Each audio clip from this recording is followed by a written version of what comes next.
वंचित बहुजन आघाडीच्या कार्यकर्त्यांनी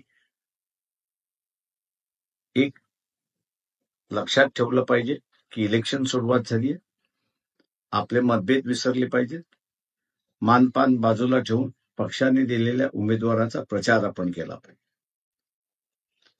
हा प्रचार करताना मतं कशी वाढतील हे आपण त्या ठिकाणी पाहिलं पाहिजे.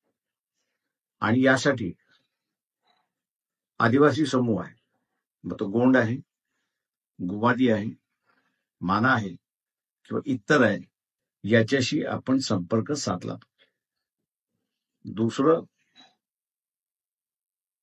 जो ओबीसी आहे, या ओबीसीची सुद्धा आपण संपर्क साधला पाहिजे.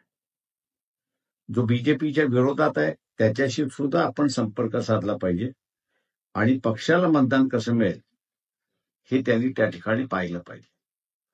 कार्यकर्त्यांना माझं असं नम्र आव्हान आहे की ही निवडणूक भारतीय जनता पक्ष आणि वंचित बहुजन आघाडी किंवा वंचित बहुजन आघाडी विरुद्ध भारतीय जनता पक्ष अशीच आहे. कोणीही हलगर्जीपणा करू नये, कोणीही मान प्रतिष्ठा करू नये. इलेक्शनमध्ये विजय मिळवण्याच्या दृष्टीने पावलं उचलावी, त्या दृष्टीने लढावं, हे आव्हान मी आपल्याला करत आहे.